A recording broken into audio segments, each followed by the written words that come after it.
All right, let's get into it. Well, guys, welcome to another edition of the Warfighter Tobacco Podcast. This is actually part 2 of what we started last week. So if you guys are just joining in now and you didn't listen to last week's episode, go back to last week, listen to part 1, because we're cutting right into this one. So if you just start from here, you're kind of going to go into a blind. So go back last week, watch the first one. If you watched last week, remember what I said at the end, grab that smoke and come hang out. And because this is about to get fun.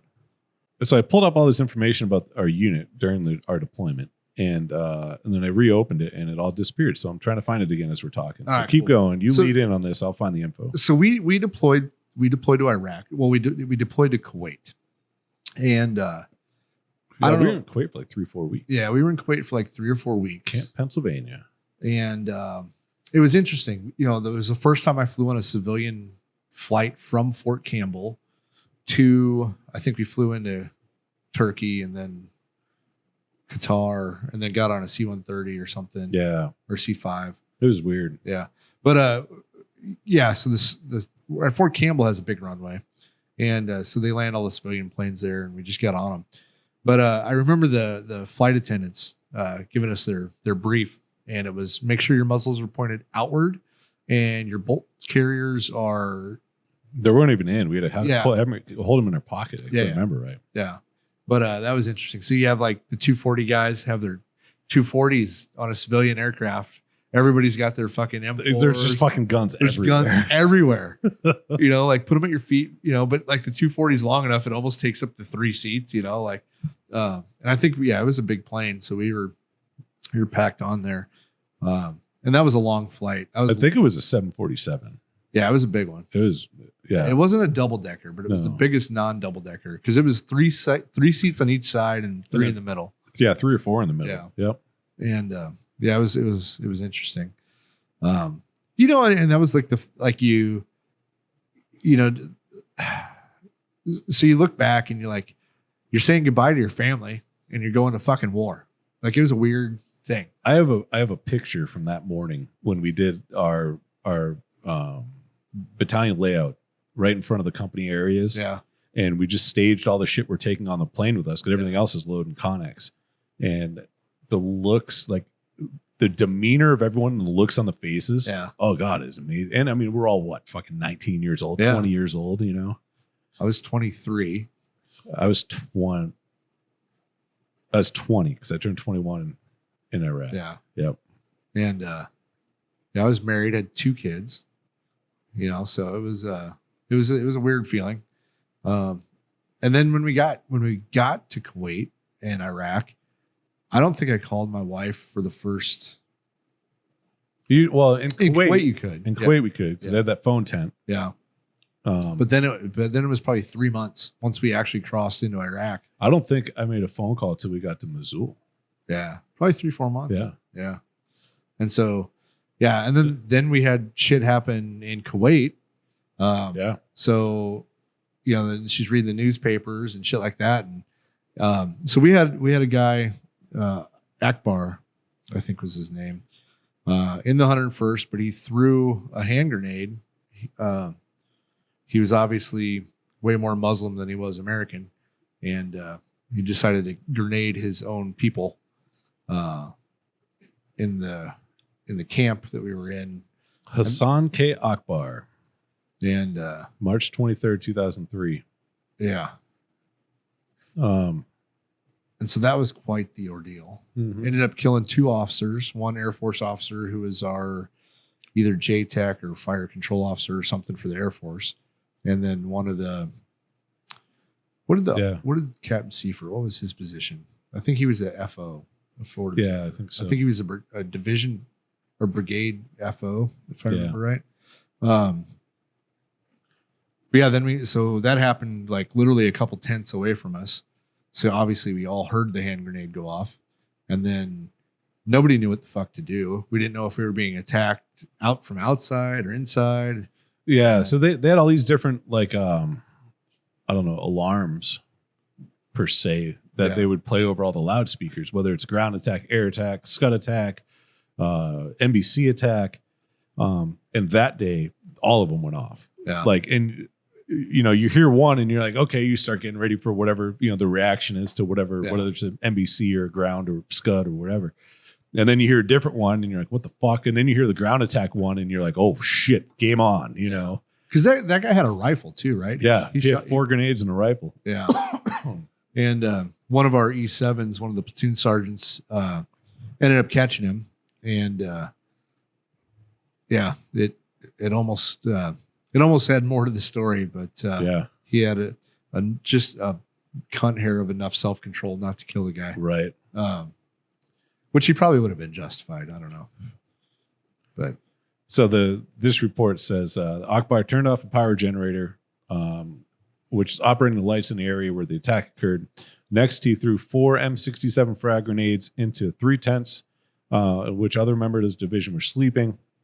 They were the command tents, causing numerous injuries and the resulting chaos. Akbar also fired his M4 rifle at fellow soldiers.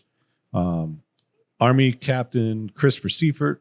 He's the assistant S2. Okay. Intelligence and security officer. That's right, intel. Yeah. And Idaho Air National Guard Major Stone. He was the Air Support Operations Squadron. They were killed.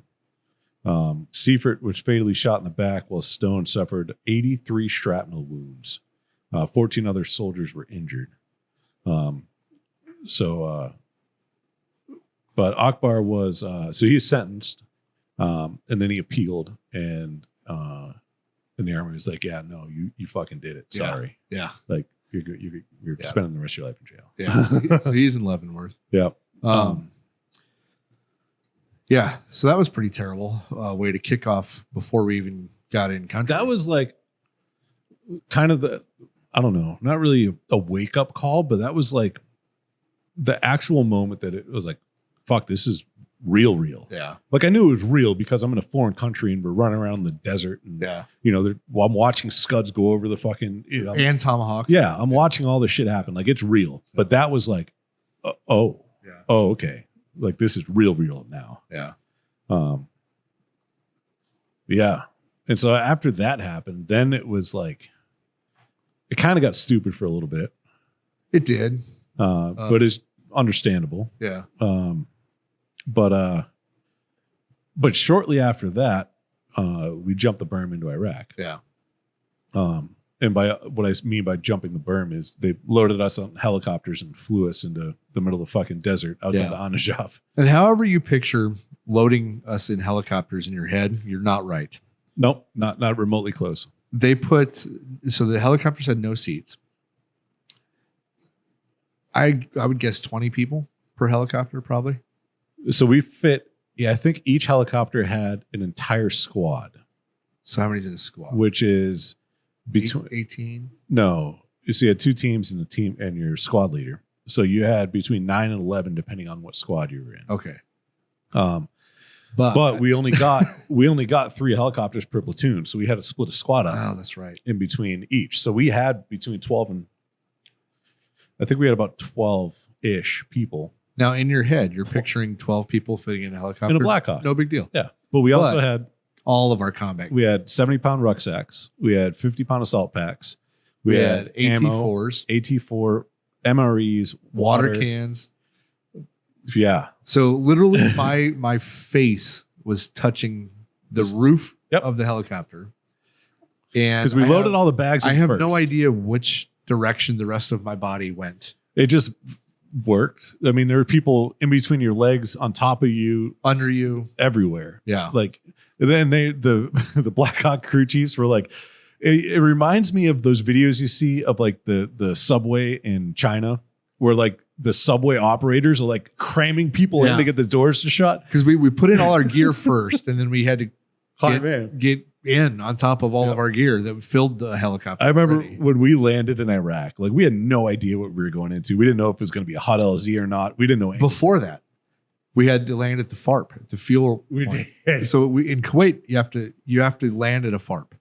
Usually when you land at a refueling place, you unload the helicopters. I don't think we did. We didn't. Not at all. Like, because it's dangerous to refuel while the helicopter's running and have everybody inside. Yeah. But we're like, we can't. We're not getting out. This is it. Like, So we refueled, and then we went into Iraq. Yeah. And I remember when we landed, like I said, we didn't know what the fuck we were getting. we didn't know. I don't think they even briefed us on where we were going or anything. No, we landed at night. Yeah. It was middle of the night, probably, I don't know, Midnight or so. midnight, a little bit after. Yeah. And so we landed in the middle of nowhere. No idea if it's going to be hot or not, if we're going to be getting shot at, whatever. And we land, and the crew chief jump out, and they open the fucking doors, and nobody moves because nobody could. Yeah, nobody could. So then they're just grabbing. Because you couldn't move because we were stuck in there. But another reason you couldn't move is like my legs were asleep. Yeah, I couldn't do Like anything. Yeah, you couldn't, like you were. So I remember that, like, I'm stuck in this corner. My head's all I got like 3 people on one leg, and my other leg's like stuck underneath a rucksack, and like I'm up in the ceiling in the corner, and the crew chief's like grabbing my arm, and I'm like, pull him first. It was fucking ridiculous. And then we get out, and like you said, we had no idea what to expect, but we were literally in the middle of a desert And they're like, dig in. with nothing. We're Like there's okay. like you get your nods on, and you're like, there's literally There's nothing nothing. out here. Yeah, And they're like, dig in. We're like, cool. So we start digging, and it's like powder sugar sand. yeah, So like you take a scoop, and it just falls back in. yeah. So we got our e-tools. We're digging in. And there was no digging. So after about 15 minutes of playing the game, we're just like, fuck it. No. We dug in, and then they moved us and told us to dig in they again. did. Just like typical any army. typical army They had to make shit. it. They had to make it like training, so that way they could justify training afterwards. Yeah, and then the next day, I think we got picked up by trucks. The maybe? next morning, before sunrise, we got picked up by those flatbeds yeah, to go into Anajaf, take the airfield, and then start taking the city. yeah. Another quick question for you guys. What was that first night like when you were like, I don't think anybody slept. yeah? Oh, Was it just I don't constant security being pulled? Well, Yeah. we put up a guard shift like you normally do in patrol base activities. So these guys are on guard, everybody else is, whatever. know. But like at one point throughout the night, like we had our javelins with the clues, command launch unit. So Yeah. it was kind of like a thermal, for lack of better words. And I remember at some point in the middle of the fucking night, everyone was going nuts because there was this thing that was running around outside of the patrol base, and nobody could identify what it was. And it was like, it was a combination between like a dinosaur and an alien, depending on who you asked. It was so funny. So But- the problem is with the thermo, there's no depth You don't perception. know if it's 100 yards out or if it was fucking a click out. So if you don't know if it's 100 yards or 1,000 yards, and you're looking at a mouse, and you don't know if it's a bush or a tree, Yeah. it was problematic. Was the like adrenaline just spiked the whole night? Because I was Kind of. y'all were I mean- just there.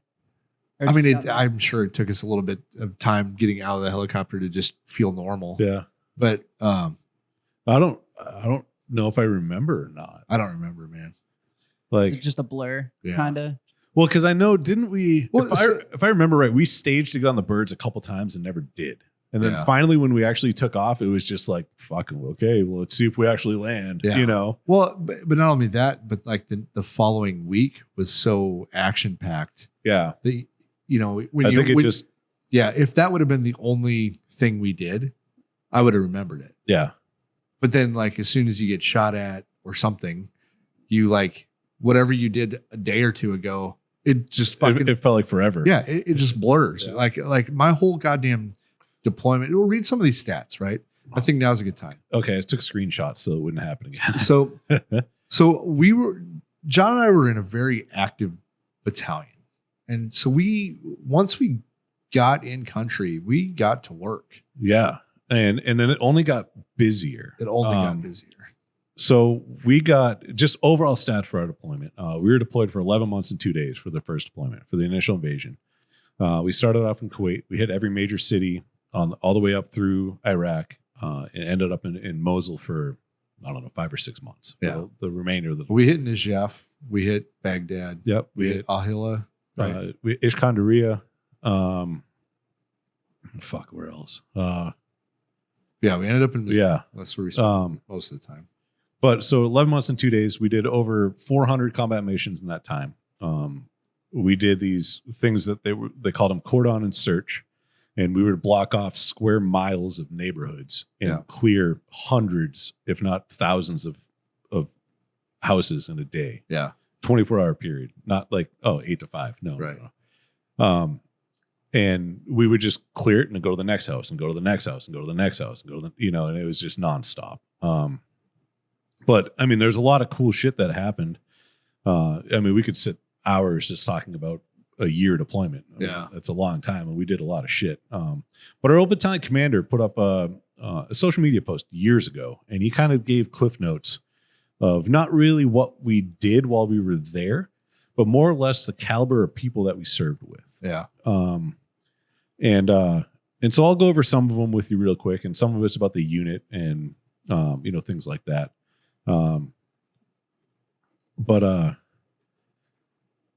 But yeah, I mean, like, our unit, we received a Valorous Unit Award, which is the highest unit award. It is, and it's only authorized pretty much in combat. It has to be for valor. So we got a Valorous Unit Award. We got a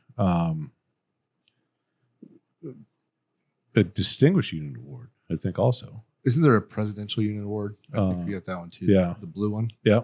One of the guys in the unit went on after our deployment and got a Medal of Honor posthumously.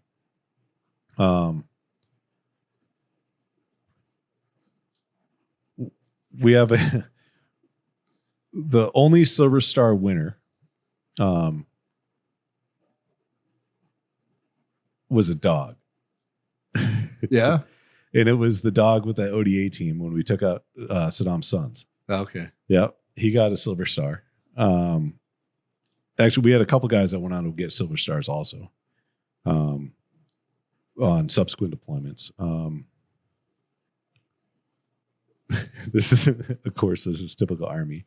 We led the 18th Airborne Corps in reenlistments while in combat, while fighting. Because, there's that. Our battalion chaplain was just an amazing human being. He was there for every firefight, every mission, every back brief, just nonstop. Like he was the epitome of what a chaplain should be. Yeah. And how they should act and what they should do. Like he's in the middle of the shit with us. Yeah. Like, he's still in. I think he's a colonel now. Or lieutenant colonel. Lieutenant colonel, yeah. We had some, amazing sergeant majors. We had a lot of guys, we had guys that went on Secret Service, FBI, Ranger Regiment, Green Berets, 160th, Customs Border Patrol.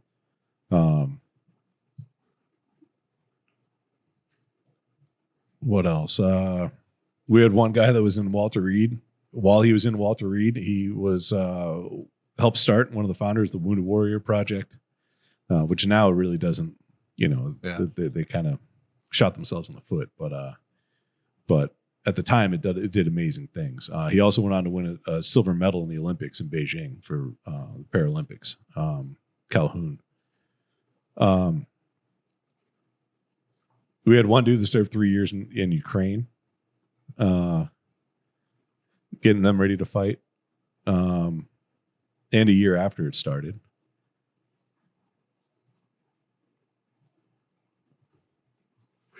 But like our op tempo, we would do, you remember the deck of cards? Yeah.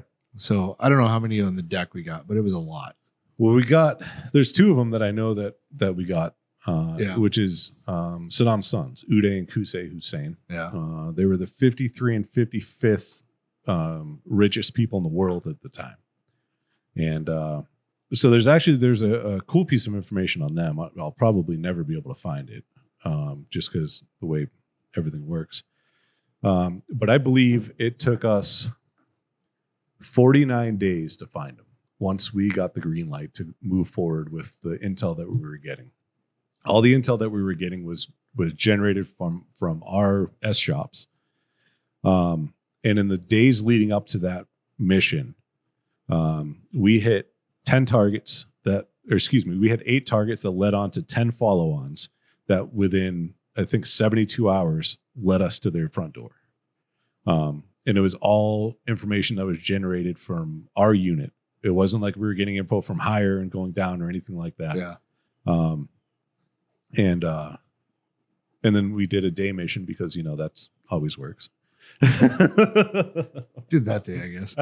But yeah, so we would do, how many times we got called to the talk because we found Saddam. Oh, Jesus fucking Christ. Right. So we would show up to the talk and then ended up sitting there for 3 hours and then realizing that, no, we probably don't have Saddam.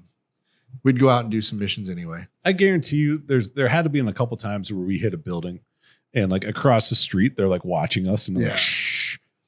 Yeah. They're across the street. Everyone shut the fuck up. But when we showed up to the talk for Uday and Kusei, it was different. It was different. And one of the main reasons it was different was even before them, I think you were in scouts at this point. We were at the talk for QRF. It was our rotation to be there, right? Which was one of the coolest things in the world. So essentially, we were 24/7 sitting there waiting for somebody else to get into engagement. We had a helicopter on standby, just waiting, and they needed guys. So like, hey, we need QRF. We fucking loaded up and we were gone. Yeah, it was so awesome. Those were the funnest, right? So we're sitting there for QRF, and another Blackhawk lands, and they're like, "We need a 4-man team from QRF," and we're like, "Okay, cool." So we grab 4 guys and, okay, hey, you guys got to get on that helicopter. They'll brief you. And as we're walking up to this helicopter, I was escorting the team to go up there. And on one side of the Blackhawk was a minigun and the other side was a 50. And I was like, oh, this is going to be fun. Because normally you just got a 240 on either side, And so what we found out from that brief was we were going to, I want to say Telfar, but I might be wrong. Somewhere way up northern Iraq by the border. Yeah. To pick up a relative of Uday and Kusei that was going to turn on them. And that's why they got the big guns. And so when that Blackhawk took off, 2 other Apaches flew in and escorted. And I was just like, God damn. Yeah. So they went and picked up this dude. And that's who gave us the intel to hit those first 8. Because there was a big bounty on Uday and Kusei. Mm-hmm. And so whoever turned him in, he's living. It was their house. Yeah. And but yeah, when we showed up for that one, we were there for 15 minutes. Yeah. And rolling out the gate. Mm-hmm. Like it was a no shit. This is that actionable. And as we're showing up for the mission brief, there's an ODA team that's there. Yeah. We have fucking everything and everybody. We have gun trucks. We have air on station already. Like, everything that we'd ever want to have on a mission. It was like, here you go. Yeah. Anything else? And it was just like, fuck. Okay. Yeah. And then there was like that. Remember that one mission? It was like my last week in Bravo Company, I think. And we went out and we were looking for somebody, hit a house, led to another house, led to another house. Was that the one that was like 3 days? It was 3 days. Yeah. Everyone was racked the fuck out at the last target. Yep. Our last target, nobody could stay awake. We were in the back of 5 tons. It just crashed. I got pictures of it. It looks like a bomb went off and everyone's it doesn't matter which way you're. But it was literally, I bet we hit 10 houses that night. Oh yeah. Or days or whatever the fuck. But it was literally, all right, we're here. He told us to go here. We're going here. We're going here. We're going here. Or we got intel. We passed up intel. We're waiting. We're there 20 minutes waiting for, either RTB or a follow on. And they're like, fucking bam, here's new grid coordinates. Yeah. We're like, let's go. For 3 days solid, it was follow ons. Yeah. It was we were out of it. I don't even know who we got at the end of it. I don't know either. It was some high up dude, and I guess it was worth it. But yeah, I don't like. But we were out of food. We were out of water. Everything. Yeah, we were out of everything. We were fucking out of everything. Out of patience. Yeah. Energy. Like our platoon leader, our lieutenant, was in the TC, the passenger seat of a Humvee, and we didn't have doors, we didn't have armor, we didn't have shit. Right. And he's just sitting in there and he's got a seatbelt on and he's just slumped over with his head passed the fuck out in the seatbelt's the only thing holding him up in that seat. And I got pictures of fucking everything. Like there's literally everybody except for 2 people were asleep. And then I think there were 2 guys in the house. And that was it. Everybody else. I mean, we just went to, after that long, you just go to like impromptu like guard shifts, you know, and it's like 15 minutes, man, you're up. I can't say it. That's stupid. It was dumb. But I mean, it was nuts. Our op tempo was insane. Yeah. We did so much, so often. Like, yeah. My daily routine consisted of getting done with whatever mission we did, sleeping for whatever, 4 hours. Yeah. And then I'd wake up, eat, work out, eat. And then by that time we were fucking, hey, everybody, we got a mission brief. Yeah. Because it wasn't like it was scheduled to renew when. Yeah. But it was just like. So in scouts, my rotation would be, I'd be out for a day or two. Yeah. We'd come back and have a day off. Yeah. But our day off was QRF. Yep. So we had like our scout platoon had its own QRF. Yeah. So it never failed. You'd get back, you'd take a shower, eat, lay down. Radio goes off. Fucking QRF. You're out. You get back from QRF. And then you're up to go back out for your normal. Yeah. And it was like that for months and months. Yeah. Yep. Yeah.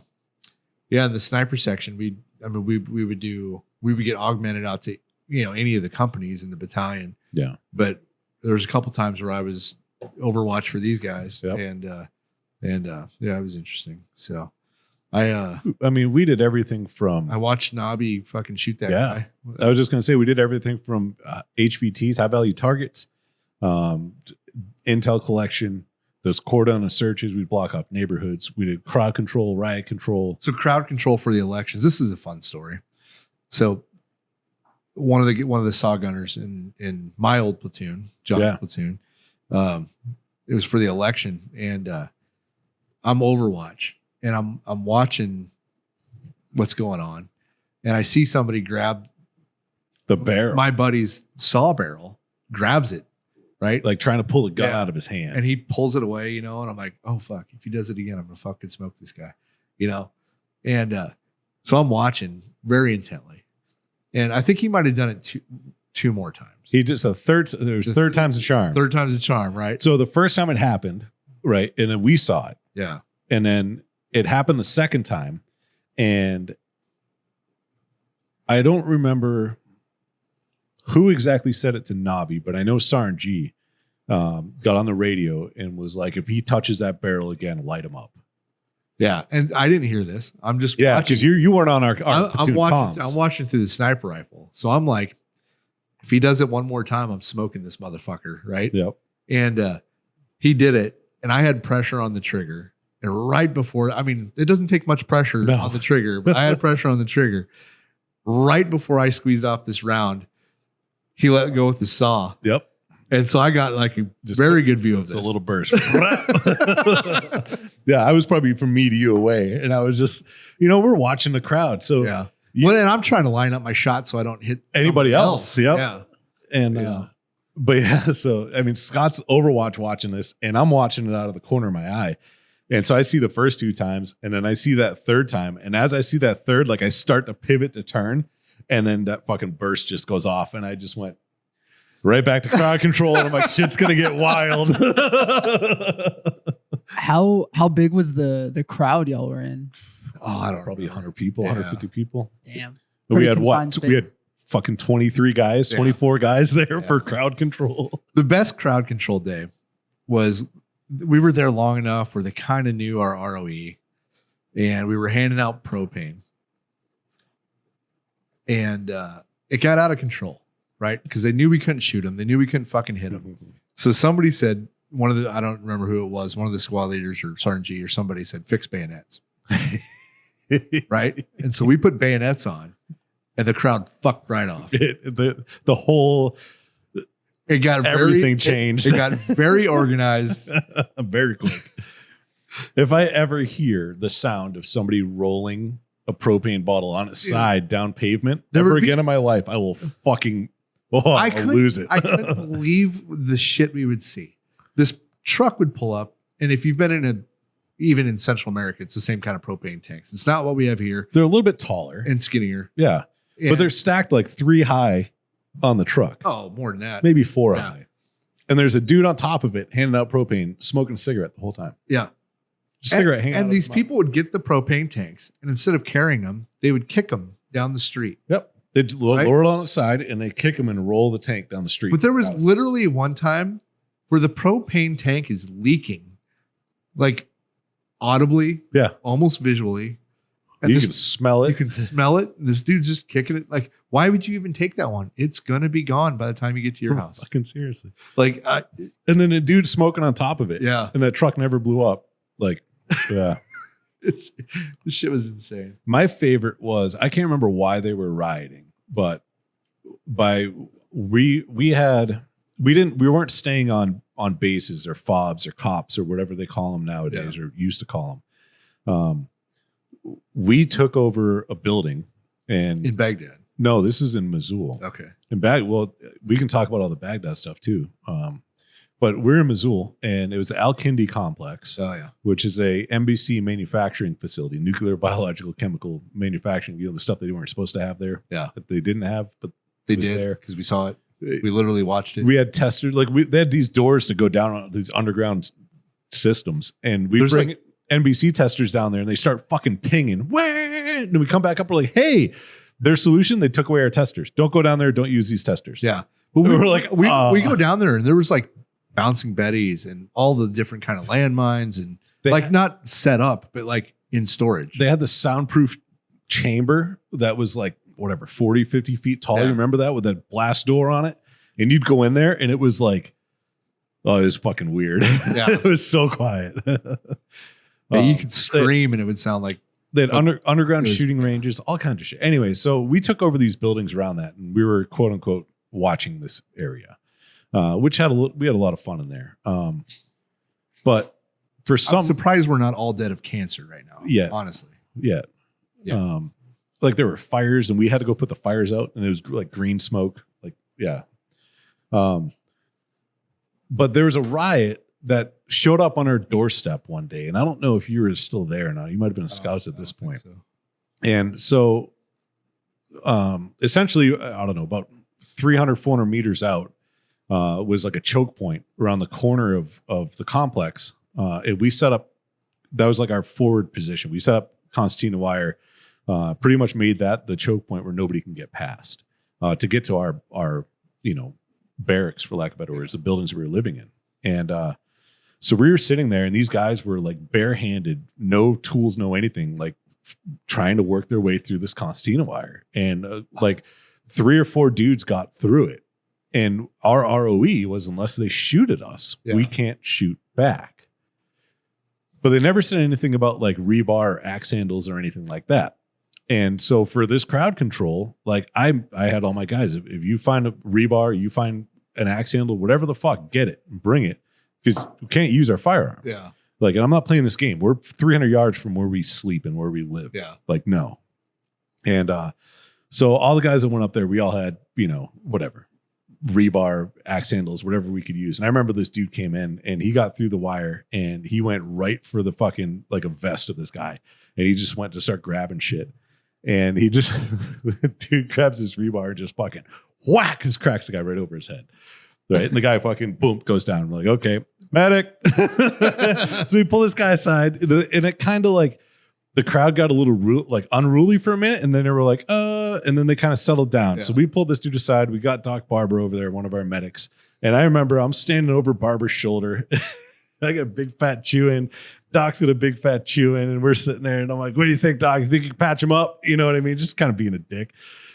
And Doc grabs this dude's head, and it was on a scalp. Yeah. And I didn't know that they work this way, but he like opens up the wound just to see how deep it is, and he opens it up and this blood squirts over both of our shoulders. And Doc's just like, "What?" And I'm like, come on, Doc. I got the same story. So I dropped off a guy to our doc who was at the reunion, and I brought up the story. I can't wait to bring him the Polaroids that I found. Fuck, what was his name? Doc Hudson, yeah, Yep. Doc Hudson. And so this dude, we shot him right below the knee in the bone and mangled. And then we went and picked him up from the Iraqi hospital, who splinted it with cardboard. It's very not effective. No, not so much. Like you it can, works until it gets wet. I don't think so. I don't think it ever I'm worked. trying to justify their reasoning. I don't know. But anyway, we pick this guy up, drop him off to Doc Barber, and and same thing. He had a big old, or Doc Hudson. He had a big old chew in, and he looks at it, because I think we wrapped it. He unwraps it and he starts driving. Yes. Like, yes, because it was. I have pictures. I'll show you like this. But yeah, it was interesting. So. Yeah, we were trying to give this guy an IV in the back of a Humvee. Oh, sorry for the bump. Yep. He was in and out of consciousness probably 5 times in the 10-minute ride we had. It was great. That's funny. You found a finger. Oh yeah. And nobody would let me keep it. And then so I tried to be quiet about it, and the word got around, and then they came and searched all my shit. And I had to give the finger back. I was so mad. So we were in actually the Nineveh ruins, which dates back to biblical time with Jonah and the fish. Which is literally across from our battalion talk. Yep. Across the street. Yep, across the street. And we did a lot of missions in there just because people like to go in there and attack us. Well, they had, before we got there, they had a bunch of anti-air emplacements. So they had their sacred area, their sacred ruins. Right. So there was like, I don't know, probably 7 so they were gun positions. And I can't remember what kind of gun it was. It was but DSU. Was 57 millimeter anti-aircraft round. Yeah, it was like a double barrel machine gun thing. Yeah. And but these rounds were like this long. They were about like that. No, with the casing. Yeah, because I got pictures of them. They were about this round, and they had these pellets on the inside. It was the accelerant. The powder, yeah. And or the powder. And so what the Iraqis would do is they'd wiggle the projectile until it came loose. Which is literally a flak round. Yeah. It's not, like so they wiggle the projectile until it came loose, and then they dump all the pellets out, and they'd either light them and burn them because they burned a weird color, or I don't know what they do with them. They keep them and do something with them. I have no idea. They probably use IEDs against us. Who knows? But so the reason that we had to go in there one day was there are reports that a group of Iraqi kids went in there and were playing with the munitions, and it went off and it killed 2 kids. Yeah. And so then we got tasked to go in there, be EOD, and get all the shit out, even though none of us are EOD trained. Right. Because that's what infantry does. Yeah. And so we go in there and we start loading all this shit up on trucks and just getting it the fuck out. And so we got rotated off one of the bunkers, and we were just kind of doing a little patrol in the area and Overwatch. I think you forgot to say the reason the Iraqis would do this is they would keep the metal part and then sell the metal for scrap. Oh, they probably did that too. Yeah. But so we were just kind of doing like not really a roving patrol, but just like presence. We just had to be in this area because we had guys that were working. And so I set up a couple guys on guard, and I'm like, hey, we're just going to go over here and walk around and see what we can find. And my goal is like, there's got to be one of these shells, because we'd find shells that were like banana peeled down because it just blew up on its own. Right. And it wasn't in a gun. So, so I'm like, there's got to be something. I got to find it. Well, we're young infantry guys, right? Yeah. So ordnance is cool. Yeah. All ordnance is fucking awesome. I like guns. These are big guns. Yeah. They're cool. It's all cool shit, right? So we go walking around, and I'm probably a couple 100 yards away from the rest of the guys at this point.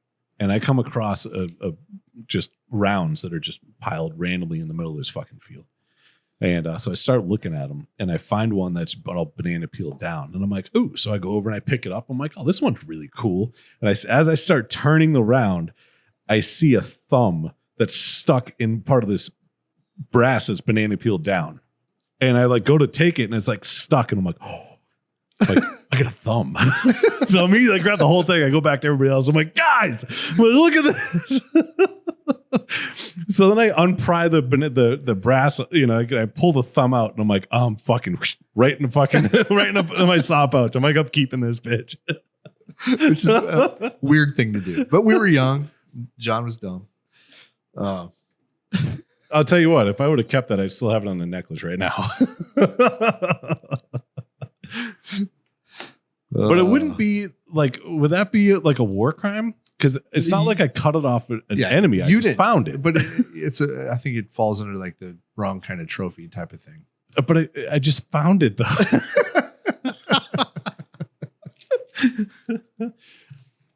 Yep. According to Google, that is a war crime. God damn it. Maybe it's a good thing they didn't let me keep it. Probably.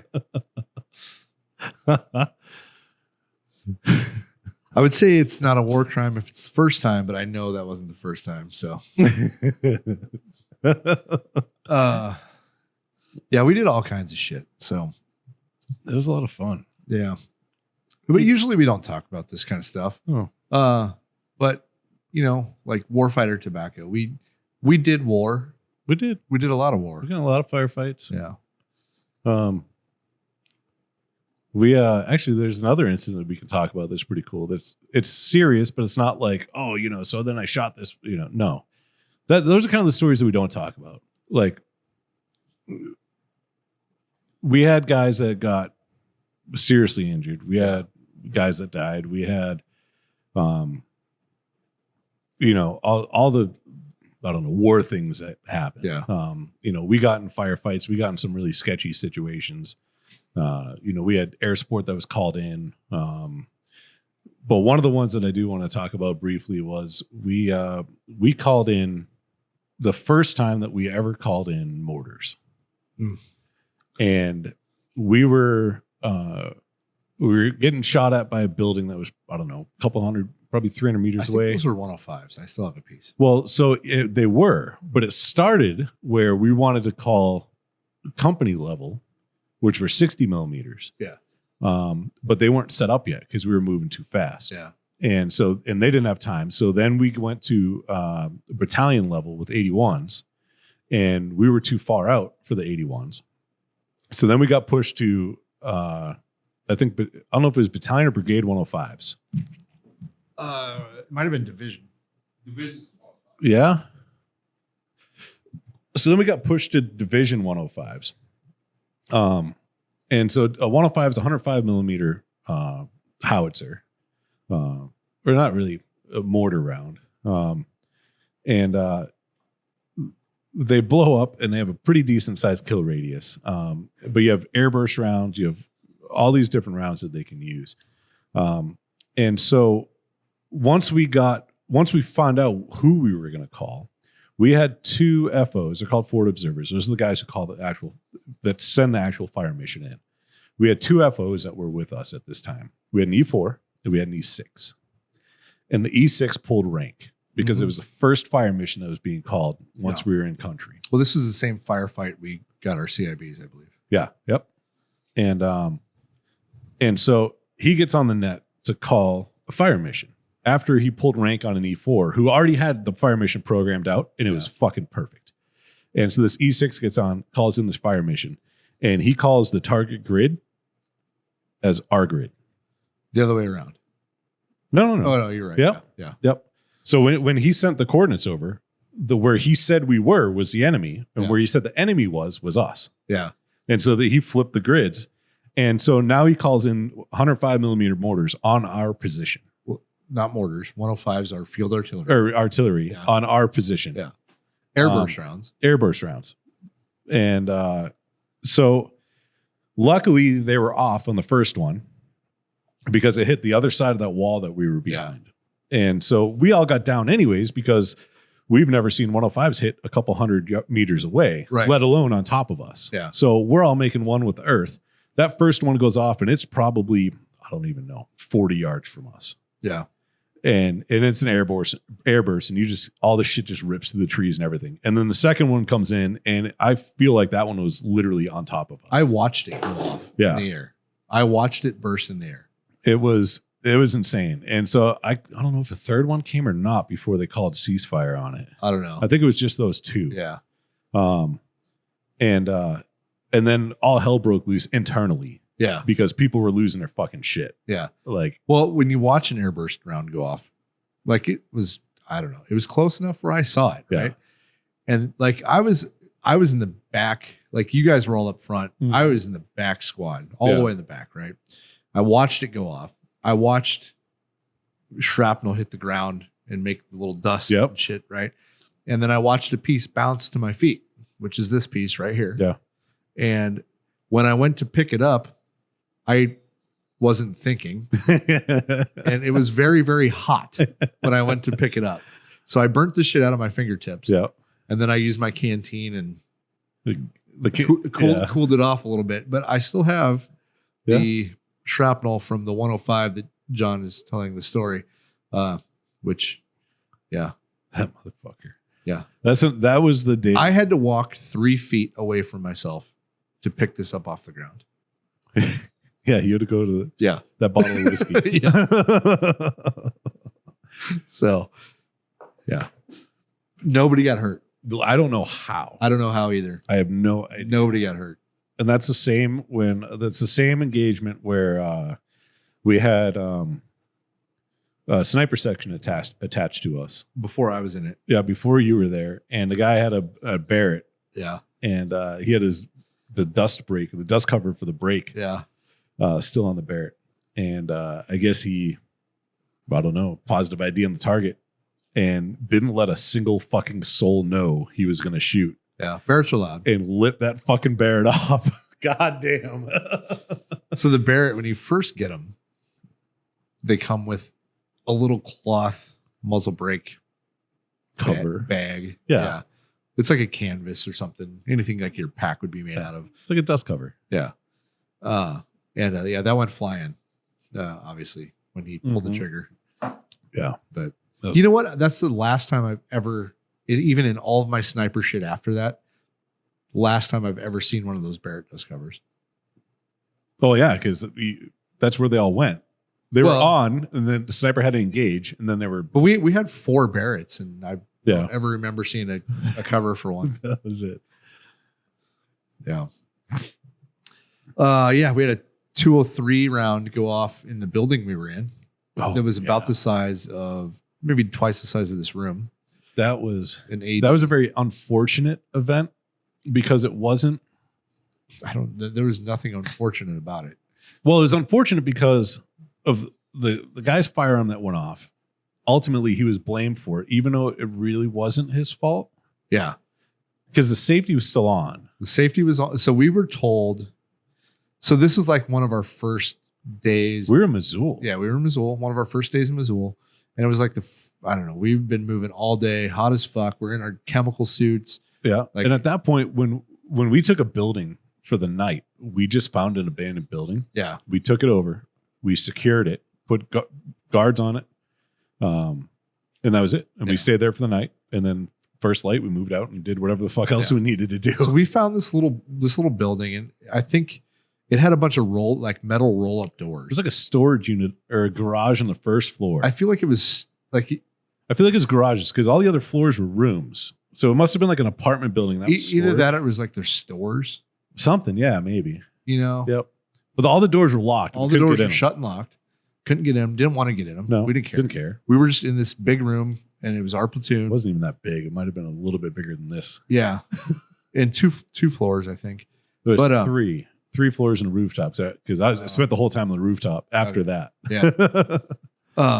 One of the E6s, we were getting ready to go into guard shifts and like rack out a little bit. And one of the E6s says, in his infinite wisdom, says we should rack our weapons. Stack weapons. So like in have you ever done that? Once when there was a thunderstorm. Where like you take one and you put the barrel through the sling and you lay it down. You pretty much form like a tripod. Then everybody leans their weapons against it. Yeah. Did that once in my entire. So it should never be done again. Ever. For any reason. You just sleep with your weapon. That's it. Yeah. It's dumb. So as we're doing this, there's a whole platoon's worth of weapons in this little, except for the guys that are on guard. Yeah. In this little fucking, which is really dumb because if we got no firefight, we'd have to find our fucking, it was and then unstack them. Like, so stupid. It was the only time we ever did it. And I'm glad that something happened and we never fucking did it again. It was the dumbest shit ever. Right. It was probably, I don't know. It was dumb. That was like M1 Grand days. I think, I don't know why you would ever do this. There's no reason. But as we're stacking weapons, right? A 203 safety is a little thing that flips down by the trigger, right? Yeah. So as we're stacking these weapons, we hear an AD, An accidental discharge. And in that small environment, There was 40 of us. but it didn't like you didn't know if it was a gun, No, it was just a handgun, Something went a on. 203. You didn't know what it was. And so we're all looking at each other, making sure nobody's dead. And everyone's just looking around like, What the fuck? that wasn't me. Was that you? That wasn't you. Because you know one guy's going to have that guilty look and you're Yeah. like, motherfucker. Like you're looking for a guy holding his gun yet. They're all stacked. and nobody was even close to a stack. Nobody did anything. Yeah. And so then we're like, we start looking at safeties, right? All the weapons that are stacked, we start looking at safety. All the weapons are on safe. One of my guys, I see the 203 with the safety off. And I open the 203 and an empty fucking case falls out. I'm like, oh, fuck. So a 203 is a grenade It's a 40 millimeter grenade. that launches out of a tube. It takes 14 rotations The arm. to arm. Yep. Thank God, or a lot of us would be All fucking of dead. us. I think kill radius on one of those is 5 meters. Yeah, and we were all within 10. So we would be dead or hoping Fucked we up. were. Yeah. Yep. So what happened was we saw a big dent in one of the steel overhead doors about the size of a 203. And then we find the 203 laying there. We're like, okay, fuck. So what do we do? We put a K-pot over it. Until one of the leadership decides they're going to So I'm get rid of it. I'm going to speak on behalf of the leadership, and I don't know if this is true or not. And what I'm going to say with it is, I don't think they called this up. I don't think they were like, "Hey, we need an EOD team to figure out what the fuck we do." No, of with this course they thing." didn't call it out. I think they were like, "We need to handle this internally." Well, there was an E7 and one of the E6s made the fucking call to stack weapons, and nobody put their finger on the trigger. But we didn't have a platoon leader at the time. Yeah. So But nobody put their finger on the trigger and pulled the trigger. that's true. So in this stack, the weapons shifted somehow, yeah. and this 203 went off. Nobody was touching this motherfucker. Yeah. Otherwise, somebody would have been fucked. But I don't think they said anything to anybody else higher. Yeah. I think they were like, we just take care of this internally and punishment as well. And then we just move forward. But my guy never even got in trouble. But the reason that I say that is because how and what they did to deal with this unexplosive ordnance, unexploded ordnance. So they grab this 203 and they decide there's a bridge. And it's a HEDB round, high explosive dual purpose. Yeah. So it penetrates and explodes. Yeah. So they decided to take it to the bridge and throw it in the river. Over the Tigris River. Yeah. Yeah. What I don't know. Yeah. Okay. And which wasn't far away. No. A block or two. Yep. Right. And so and I wasn't there, but I heard the story because I was decently friendly with the leadership. Did they like bare hand just grab this thing? No. Yeah. Well, What else do you do? So they took the K-pot off it, and then they picked the round up and they put it in the K-pot ever so gingerly.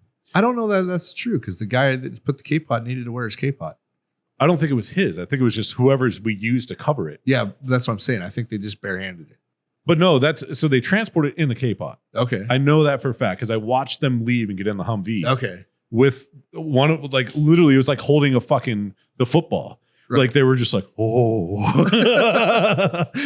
And they sat in the back passenger seat holding it. And then they drove off. As they go to throw it over the bridge, it doesn't make it. And They hit the railing. and it bounces around the ground. And they're all like, hey. And it still doesn't go off. Right? So any normal person would be like, oh shit. And then they just drive off. Like, fuck that thing. Nope, they got out, picked it up, chucked it over the bridge. They're like, fuck it at this point. Well, I think it's the right thing to do at that point. 100%. Because you know somebody else will come around and be like, oh, let me boom. Yeah. But I don't know how far 14, see if you can find that, a 40 millimeter arming distance. Yeah. But it had to be fucking close. It might have been, we probably hit 10 or 12 rotations. Yeah. No, I bet we hit about 6. Yeah. I don't know. Arming distance is from 10 to 40 meters. Self-destruction time is 14 to 19 seconds. So 10 meters is the minimum. We had to be at least at 5 meters. No, it had to be close to 10 That's what I mean. Like it had to be right there. Yeah, because it was up and across the room. Yeah. Yeah. I don't know how this thing didn't go. I don't know either. It might have been a dud and we all just lucked the fuck out. I've shot a shit ton of I know. in my life. There's not once ever been a dud. That's the only explanation that I can have for that. Oh, it's arming distance. I don't know. It's Arming distance. something. But yeah, that was crazy. Yeah. But they wanted to fuck my guy up. And I went to bat. I'm like, this motherfucker. Yeah. I said, if he gets in trouble, then I think it was. I know who it was. Yeah. I'm like, then that motherfucker needs to go to too, because stacking the weapons was the stupidest fucking decision I've ever heard. Absolutely. And I fought that one. Yeah. And like they were pissed at me for a half hour. And then they're like, oh, he's right. Yeah. If you're right, you're right. Yeah. Like I'm like, you're not getting my guy in trouble. He wasn't even in his hands. That next morning is so previous to that next morning is when I bought my pistol at the gun. That next morning was when I found out how Iraqi kids will fist fight for candy. Because before that was the first night, and the next morning we were in Mosul, at least out off the airbase. Because we were at the airfield for, I don't know, a couple days once we staged before they kicked us out. Previous to that, we were in Baghdad doing combat missions, and everyone there fucking hated us. Yeah. Previous to that, we were on Najaf, Iskandariya, somewhere down there, and doing combat operations, and nobody really liked us either. So we got to Mosul, and it was. I'm going to preface this. Yeah. So right before we got to Mosul is when the Marines had just left Mosul. Okay. So the Marines fucked shit up. Yeah. Yeah. And then we got there, and we weren't just fucking shit up to fuck shit up. Yeah. We were targeting Yeah. places to fuck shit. But we were nice to the population. Yeah. But so I remember the sun came up, and so I got my team up there with security. We got a gun on one of the corners, and I'm just kind of watching, seeing what's going on, because the city's waking up and people are coming around, and we're trying to figure out, like, we're not really in a good position. Yeah. At night it wasn't bad, but during the day, how much danger are we in? Yeah, this isn't really that a good spot for us right now. Like, we need to hurry up and figure out what the fuck we're gonna do. And so on the sidewalk next to the building, we have a gun sitting up there. Like, they know we're fucking there. And so the kids are down there, and there's like, I don't know, probably 2 or 3 kids at first, and then it was like 4, 5, 6, 7, 8 kids. Yeah. Here's a parenting tip: if your country is in war, keep your fucking kids at home. Right. Like, if an occupying force has just shown up, don't send your kids out to say hi. It's fucking inconvenient. But so we're sitting up there, and like, I'm not like a big sweets person, but I always had candy for some reason. Well, we always had charms that we didn't eat. Those, but then I had Snickers and Kit Kats, like all the shit that you don't want to have there because it's hot and it all melts. Yeah.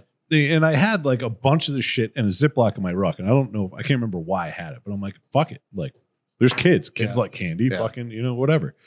So I remember, like, I grabbed like a handful because there's a bunch of kids, and I look at Ackerman because he's on the gun, and I'm like, watch this. And I just fucking whoop right over the side of the building. And it was like dropping meat in a Shark Tank. And they were like, and I was like, oh shit. Then I looked at Brandon, and he kind of looked at me, and we both knew what we were thinking. And I reached in a bag and I grabbed one piece, and I was like, and they were like, wham, like 8 kids trying to get this one piece, right? And I'm just like, okay. I'm like, that kid got it. That's really okay. So I grab another one. And I'm like, whoop, and I drop that second one, and I watch this kid just look at this buddy, and he just and he grabs the candy, and I'm like, fuck yeah, and drop one more. And so I probably sat there for 15 minutes dropping candy, watching these kids beat the shit out of each other for it. And I'm like, oh man, I'm like, I gotta stop doing this. But that's how, I mean, one of the other things is, like, we had no ISR. We had no drones or overhead cameras. Yeah. Our intel was whatever we picked up. We had no IED blockers. Very rarely did we actually have on-station air support, unless, depending on the, how big of the mission that we're doing, or if we have a battalion level, QRF or something. We did get a lot of the 160th support. We had a bunch of the Kiowas. The Kiowas weren't 160th. That was 101st asset. Really? Yeah. I thought they were No, you're thinking of Little Birds. Little Birds. Yeah. There we go. But we had Kiowas. Yeah, which we is- had a lot of Kiowas. Kiowas were awesome. Maybe I thought they were 160th because pilots are fucking badass. They're fucking badass. And the Army, I think, has done away with the Kiowas. But yeah, like I always had helicopter support being a sniper. Yeah. And there'd be times when instead of taking a shot and giving our position away, that we would just call in a helicopter. Yeah. And one time we called in a helicopter and it was a Kiowa because we either had Kiowas or Apaches, one of the two. And the Kiowa pilots would fly like 10 feet above like the third story building. Yeah. But we like, hey, the bad guys went in the alley, right? So we're watching the helicopter pilots fly 10 feet above the third story. And they're literally dropping hand grenades and shooting their rifles out of the helicopter. I'm just like, holy fuck. Like, Well, it's a lot easier to position that than it is the whole bird to use the guns that are attached. well, a lot less collateral damage That too, I too. suppose. But I'm like, these guys are fucking awesome. Like they had to be like CW4 and 5, you know, It's like zero fucking yeah, difference. zero fucks. Like I'm retiring next month. I'm going to get my fucking kill. You know, like it had to be some shit like that. I don't know, but it was fucking cool. Kiowas are awesome. We called in Apache on one mission. We called it an A10 on one Yeah, we mission. did. That A10 We- was fucking sweet. We unloaded, I think, 6 Apaches Mhm. when we were in Andeshof. And that was one of the first firefights. I think that might have been the first firefight we got into. No, Yeah, I the think field artillery one was. that was because we pushed past Yeah. yeah. Yep. But the So that's the second one. yeah, but the Apaches in their infinite wisdom must have shot a Hellfire or one of the folding fin rockets into a fucking fuel tank. Yep. You remember that goddamn black mushroom cloud of fire? It was fucking sweet. That was awesome. That was also that was the firefight we got into. That so we were Goddard got his Bronze Star. We were crossing a trash field, Yeah. going to approach this edge of the city. And the Iraqis decided they were going to disassemble a Dishka, which is an anti-aircraft gun, and put it in a second floor window pointing out at the trash fields. That's right. I And- couldn't remember what the gun was. Yep, shooting it was a us. Dishka, Yeah. which is A 51 caliber. yeah, So it's our equivalent to it's the equivalent to our M2 machine gun. yeah, or 50 cal machine gun. And so they put that up in the second floor window, and they waited until almost the entire platoon was out in that field, and then they started shooting at us. And his team was walking point. I was the trail gun back. team. I was in the way back. Yep. on that one. I was the trail gun team. So we set up on the berm, but we had 3 squads that were in the middle of the field, and there was nothing. There was no cover, Yeah. no concealment, no shit. There was nothing. They're just in a trash field. Yeah. And so we rained down hell because we had guys in the open. And then luckily we had birds on station immediately. And so we like had, within 30 seconds. we had 30 seconds. Maybe We had- 3 minutes. I don't know. no, Time's a blur. oh yeah, right. No, it had to been. It was fucking soon. So it wasn't immediate. It wasn't because somebody shot a javelin. and we shot a tow because we had the Delta gun trucks, and we had the PSYOP dude with us too Yeah. that started playing drowning pools, let the bodies hit the floor No, over no. the loudspeaker. Yeah, that was that same firefight. Was that one? That was that one. Yeah. Yep. And I think that was the first time that song got played in a firefight by PSYOPs in the entire country. Yeah. So literally, it's a firefight, right? They're shooting at us. We're shooting at them. And the PSYOPs truck has a big fucking fuck you speaker Yep. that usually they play like, hey, for the civilian population, go in your house. We're not going to hurt you. Yeah. You know, we don't mean any harm. We're just looking for the bad guys, whatever. The firefight, they played Let the Bodies. As soon as and like so for the listeners that have been in a firefight, time is immaterial. Yeah, it's You don't know if it's fast forward, if it's standing still. You don't really understand it. Like it's hard to wrap your head around how fast or how slow everything's happening at that moment. So during this firefight, I was literally the last squad. Yeah. Like I'm not Because you were behind my gun. I was team. behind everybody. Yeah. I was in no danger. Like I'm just standing there because Yeah. like nobody had an angle on me. I was watching I could see the helicopters. I could see the building. Yeah. But like I was I was out of the fight. Yeah. Like I wasn't there yet. Right. And so when everybody stopped, we were just all stopped. So I got to hear this because I'm not engaged. Right. My senses were like, I'm just watching. Okay, so you tell the rest of it because Right. I'm directing my gun team, so I have and yelling at my fucking squad leaders Yeah. telling me to cease fire. Fuck you. So I don't know if this is before or after the javelin. I think it was before. It was before because so the Dishka opens up, yeah, right? And it takes all of 5 seconds before everybody else starts shooting back, right? or less than that. Less than yeah. that. It was immediate. Like you get a Dishka shooting, like you're returning fire. And then you have the guns set Yep. up. And the guns are fucking talking. Yep. Everybody's shooting their M4s, right? And It was an AT4, wasn't a javelin. no, there was a javelin too. I don't think so. Yeah, there was. Because the javelins were in the 2 machine gun teams, and No, we shot a javelin.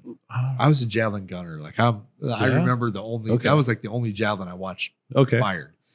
And it was the other gun team, wasn't mine. Because Okay. Ferry was my javelin gunner, and there's no fucking way I was letting him Yeah. shoot that goddamn thing. yeah, that's fair. But so this firefight is erupting, right? It's Mhm. like in the first, I don't know, 30 seconds. So all the fucking everybody Gaining fire superiority. everybody's shooting, Yep. right? PsyOps puts in let the bodies hit the floor. Well, nobody was even thinking that there's going to be music, right? So and it was so Not loud. once. No, it Yeah. was so loud on these speakers that everybody stopped shooting, including the enemy. including the enemy. Because I think initially everybody's like, What the fuck? yeah, like somebody What is somebody directing fires or like they didn't know what was going on. So everybody stopped shooting for like it went from everybody shooting to nobody shooting. And it was like And it was like a 5 to 10 second pause. I don't know how long it was, but it felt like Well, yeah. long enough where I could like look around. And I'm like, what the fuck? And then it registered of what it was, Yeah. let the bodies hit the floor. And then everybody, the bad guys, all of us, everybody erupted into gunfire. But it was more us than them. Maybe. Because to me, it sounded like a wall of bullets got thrown at the target. Yeah. Yeah. But yeah. And then shortly after that is when we got the birds on station. We were calling in. The javelin went first. Okay. So, and a javelin's an anti-tank missile. And so normally a javelin will shoot straight up in the air and then come down and hit the top of the turret of a tank. Yep. But you can also direct fire a javelin. Yep. So I remember as a javelin gunner instructor, I saw the javelin getting ready to fire, and I'm like, I hope he put it on fucking direct fire. Like I'm thinking this, right? I'm like, don't top attack this because it was like the second story of a 3rd story building, Yeah. right? And so whoever it was direct fire. Yeah. The javelin fucking went into the room, and it was awesome. I think it was Man. I think he was the gunner for Corey's team. Yeah, I think you're right. Yeah. And yeah, so that was awesome. And we didn't have to. That was one less javelin. One less thing to carry. thing we had to carry Yeah. because we were fucking humping everything Yeah. at the time. But yeah, that was pretty awesome. That was, I remember in my squad leader's infinite wisdom, he wanted to use dry graphite as lube Yeah. and not CLP. So Something we've Sanded. never tried in training. we've never used it ever before. So we cleaned the gun, got all the oil off it and the 240 and put the dry graphite. His thought process kind of makes sense. It was like, okay, if you have oil and all the sand is going to stick to The oil. the oil and then cause jam. Yeah. And so I like kind of understood. So this is like a graphite powder. Yeah. So we get down and we get down on the berm to go to return fire. And I'm putting rounds down range. And Brandon's trying to get his gun up. And I'm fucking yelling. Because like it's not my job is I need to find the target and direct my gun. Yeah. Right.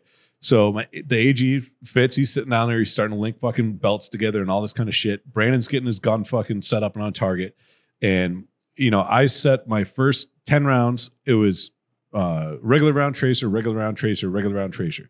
So that way, when I get on target, my gunner sees fucking 5 tracers almost in a row of where he's going to direct or where he's going to shoot. So I'm directing him by not even saying anything. Yeah. And we already talked. It's already planned. He already knows everything like this.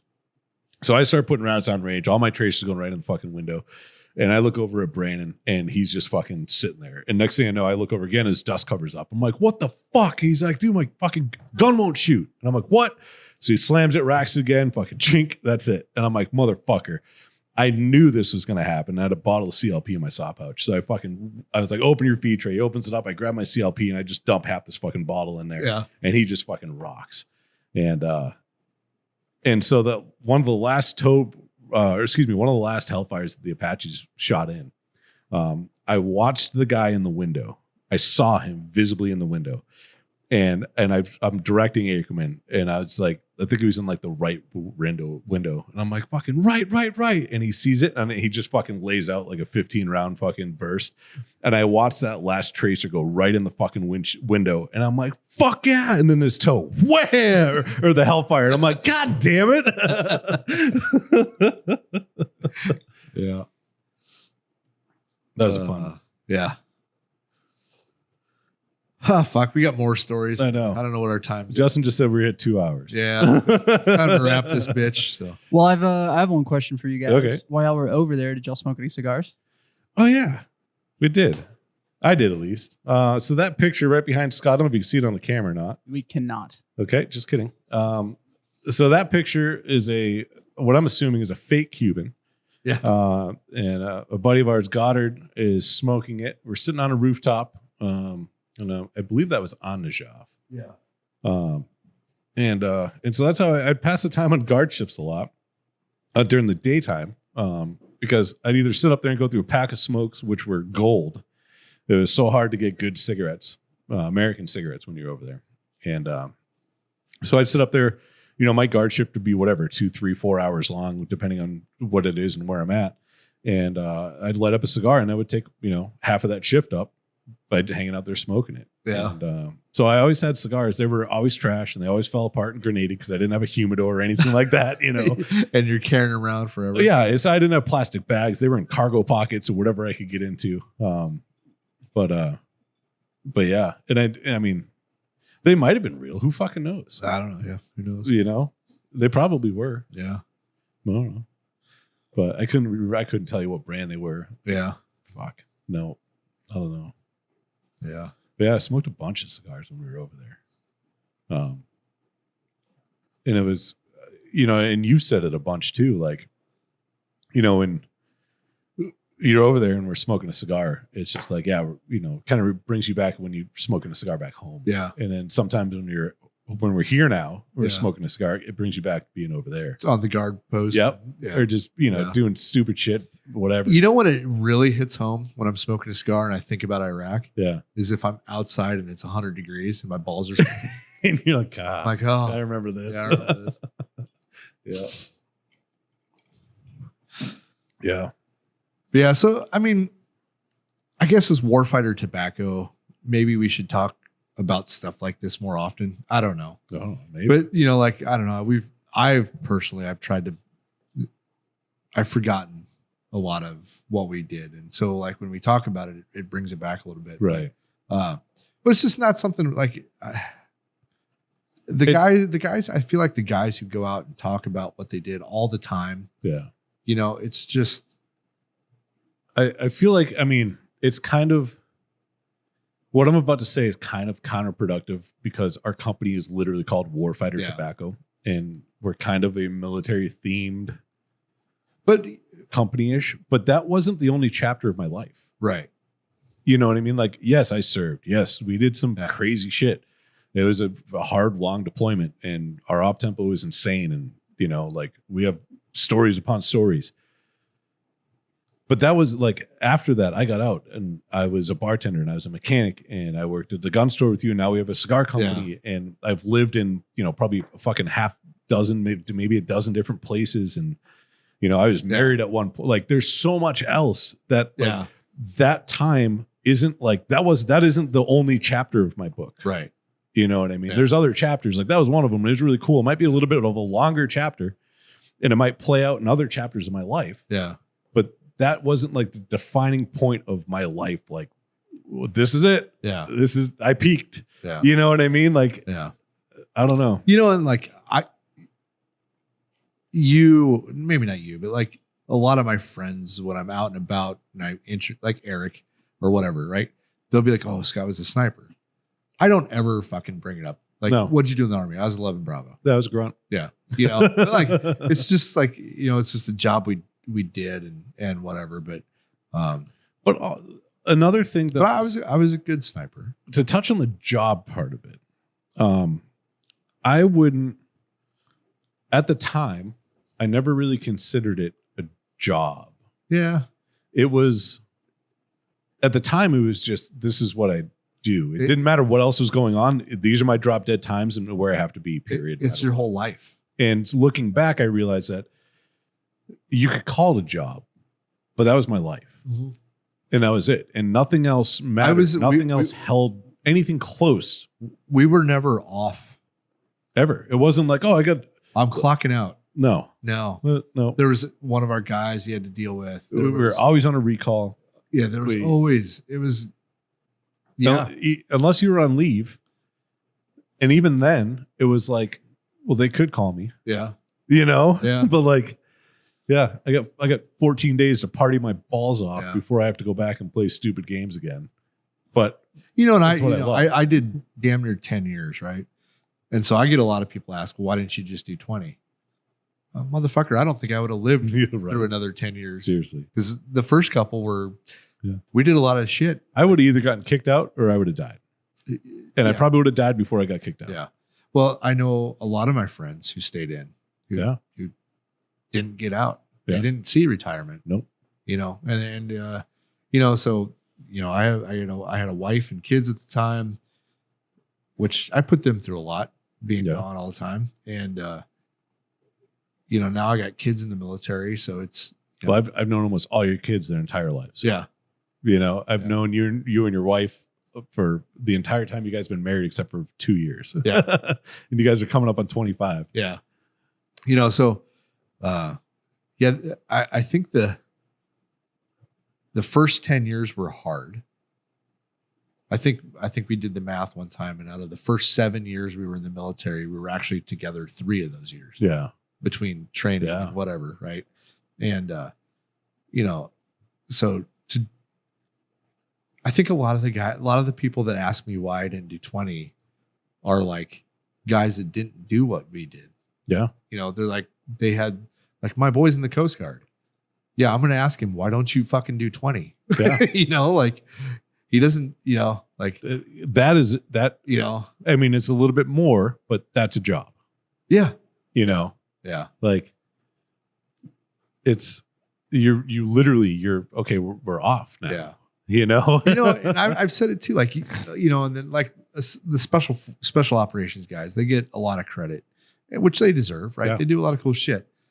But that year that we deployed and my second year that I deployed, I'll put my fucking, I show me a fucking SF guy that's kicked in as many doors as we did in that year. Fucking seriously. That was insane. I'll put folded money on that shit. But it was that your second deployment wasn't like that. It wasn't too far off, but yeah. But like, well, my second deployment, I was in 26 separate IEDs. Yeah. So there was a different. It was different fucking thing. Yep. Yeah. Because we didn't start getting IEDs until the last couple months. Yeah. And that was when, because up until then they might have knew what it was, but they didn't put them in place. Yeah, they weren't good at it yet. But we also had a very good system of securing the areas that we were responsible for. We had combat outposts that what we called cops, which were, we put a team, we put 4 guys. A sniper section. Overwatching, but we weren't snipers. Like we put my machine gun team, we put 4 guys overwatching an intersection in the middle of fucking nowhere. You know how many days I spent on that intersection behind a M24? But you were in a hide. Yeah, that's true. We were out in the open. And we had ICOMs as our radios. Yeah. And we had, I think at one point we had 26 cops around just the east side of Missoula. And that's one of the reasons why we never got IED'd, because all the places that they could potentially put them in, we had somebody watching it. Yeah. I think I spent 2 months solid, like with, occasional days off or whatever, of watching Saddam's doctor Yeah. that was in Missoula. Like all I did was I'd report like vehicle license plates that pulled up. We were just Squiggly line, question mark. I used to know all my Arabic numbers. I don't anymore. But yeah. Yep. Yeah. It was interesting, but don't regret it. Actually, a couple of years ago, I told a therapist that it was the best, worst job I ever had. Yeah. And she was like, what? And I'm like, yeah, I fucking loved it. Yeah. But now I'm here with you. Well, it would have been better if they didn't tie we had our rules of engagement, right? Yeah. Like they tied our hands behind our back and did not let us win. Pretty much. Though they allowed it for the first 2 months. Yeah. And then they were like, oh, hey, yeah. So we're going to go win hearts and minds now. Yeah. So your rules of engagement. We're going to try to turn them into a democracy. Yeah. Well, because at first it was military age male with a firearm. Game on. Yeah. Yep. That was it. That's all we needed. And there were times that we as a unit, not even individuals, showed restraint. You remember the one time in Anajov where that one dude walked across probably 100 of us and he had AK slung. Yeah. And he just walked. And there's probably a 2-foot deep ditch behind him that he was just dragging his balls, creating this ditch, walking by all of us. Because he knew, like, dead to rights. Yeah. We were all totally green light to take this dude out. And nobody did. And there were 100 guns trained on this one guy. Well, and there's definitely, I think we were a very moral unit, right? 100%. Yeah. There was times where, we understood that the guy shooting at us was either being paid to do so or the bad guys had his family. Something. Yeah. He was shooting at us because they might have been watching him too, but he wasn't really shooting at us. He was shooting in our direction. He was pulling the trigger. Yeah. And we're like, okay, this guy doesn't mean it. Yeah. And then there was other times it was very very much. Yeah. No, this guy, this is personal. Yeah. Yeah. Yeah. But I think I don't look back at anything we did and say, you know what, we probably shouldn't have done that. No, 100%. Everything we did was legit.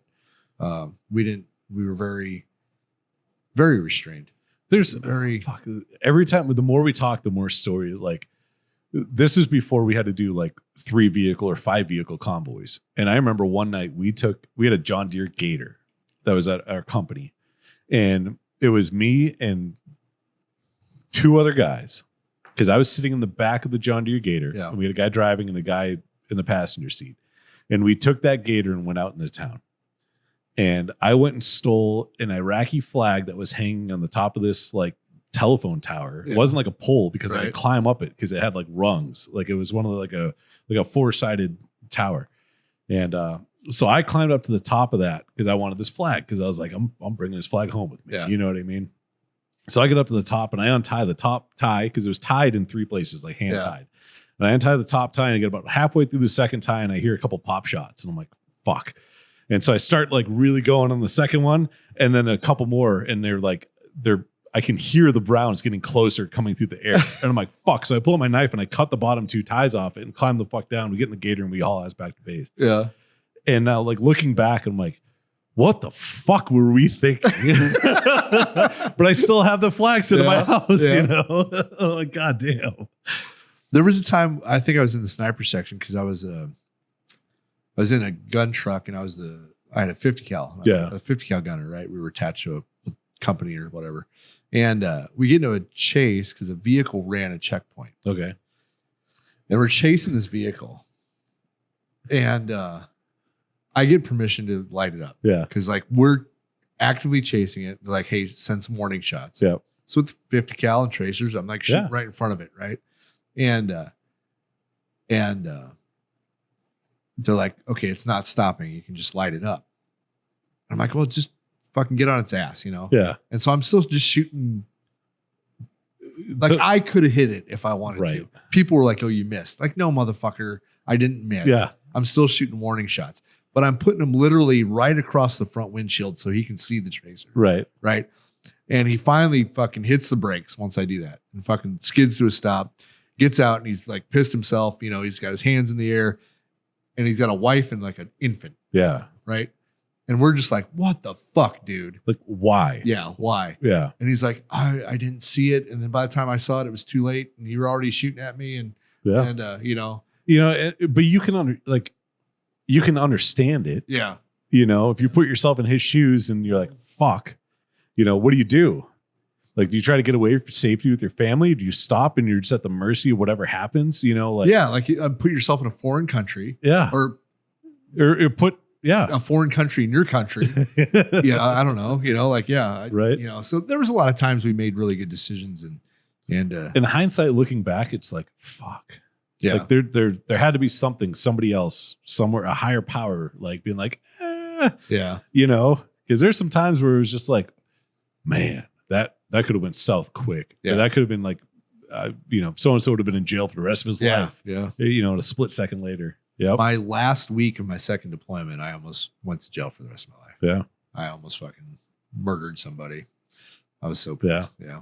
You were talking about checkpoints, and Yeah. that reminded me that we were doing a checkpoint one day, and I was searching a taxi, which is a white Volkswagen Passat with orange front and rear quarter panels. And I had them open the trunk, and they popped the trunk, and a fucking sheep was in the trunk. And so I got a picture of me holding a sheep in the trunk. It's just like stupid shit like that, you know. Hey, there's a woman screaming in your trunk. Like, no, it's a sheep. Do you remember when Brandon, when we were at Anajaf, we were doing a checkpoint on that bridge, and this was like a couple days in country at this point. We had no idea what the fuck we were doing on customs courtesies. Like, we didn't really get all of it, and that chick came across the bridge, and Brandon patted the chick down, and the guys about started World War III. Or the when the dude started beating his wife. Yep. Yeah. So we're walking. This is like our first night in country, and we're walking through the streets, and everybody's semi-friendly. Yeah. Right? They're not like talking to us, but they're hanging out, and they're watching us, right? Yeah. And so we're walking by, and it's evening, and all of a sudden, this dude just starts smacking the shit out of his wife, and so we're like all men. Yeah. So we're like, fuck? fucking stop beating her ass, you know? And so I think we had a translator or something. We're like, why are you beating her? He's like, well, you're looking at her naked. I'm like, what are you talking about? Look, she has fucking clothes on. He's like, he points at our night vision. So one of us takes our night vision off and hands it to the guy, and he looks and he's like, oh, okay. But he thought it was X-ray vision or some shit that we could see his wife naked. Like, you dumb fuck. Yeah. But yeah, it's like when the modern world crashes into the 1700s. I know. And some of this stuff. But yeah, it was interesting. Yeah. No, it was I learned a lot. Yeah. Made me grow up quick. Yeah, that's facts. Yeah. Gave me a raging alcoholism. I think it's just I really like Eagle Rare. Oh, I'm not talking about now. I'm talking about like right after I got out. Yeah. Yeah. Well, you get out. Okay, let's talk about that for a second, right? Like, we did all of this shit, and then you get out, I remember my fucking and you're supposed to be a normal person in society. our briefings, like the night we got back from deployment. They're literally like, don't beat your wife, don't beat your kids. That's it. Yeah. Well, and who were we being briefed from? The guys that we were overseas with. Yeah. The same officers that had just as much stress as we did about every fucking thing all day, every day for a year. Yep.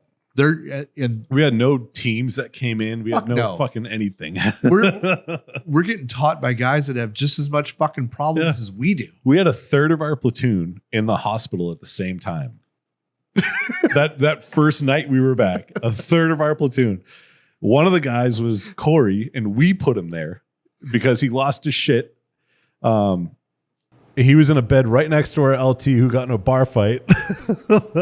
I passed out in a bathtub, and one of the guys went in because we got a hotel room, so we were being irresponsible. I passed out in the bathtub. He came in, turned the water on because he thought I needed a bath. Drain was drained, and locked the door as he left. So they had to kick in the door to make sure I didn't drown in the bathtub. And in the process of kicking in the door, they fucked up the door frame. The cops got called on our hotel. But by the time we checked out the next day, the dads that were there, because we just got back, all went to Home Depot, bought everything they fucking needed, fixed the hotel room was like the best it ever looked. And the cops were there when we checked out. And they walked in, the cops looked around, the manager of the hotel was like, no fucking way.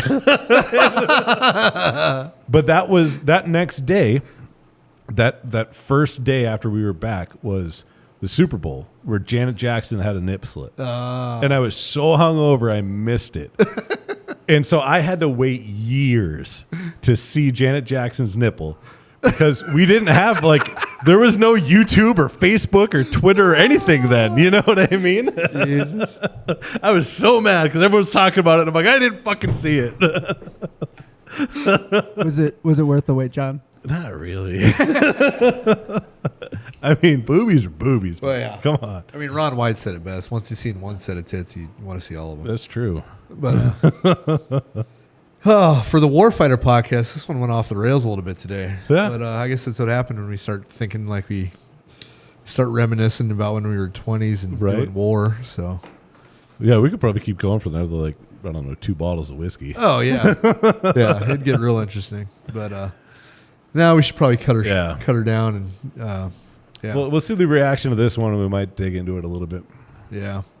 Yeah, there's a lot of stories we haven't told, so I have a whole nother year that I have stories. So And then we got all the stories of like non-deployment stories. oh yeah, Like yeah, all kind. Like I got left in New York City once. Yeah. Yeah. We'll leave it at that for this one though. but hence the Warfighter tobacco. Yeah. So Yeah. Yeah. Well, like, share, subscribe. Leave a comment down below. Let us know what you think of this. It doesn't matter the platform that you're listening to on it. And go to warfightertobacco.com and fulfill all your smoky, tasty. yeah, things. we need more subscribers on YouTube. Oh yeah, we got to hit that. We need to hit like 400 or 500 more. So Yeah, we're sitting right about 600-ish right now. All right. So if you're listening to this on any platform, head over to YouTube, give us a subscribe. Even if you don't watch us there, just hit us with a subscribe. Yeah. Greatly appreciate it. Once we hit 1,000, YouTube like actually puts us in their algorithm, yeah, and then it helps us. so Yeah, but yeah, war. It's kind of fun. it is really fun. Yeah, but on that note, you guys have fun. Enjoy the rest of your Friday, and I need some. Thanks. Cheers.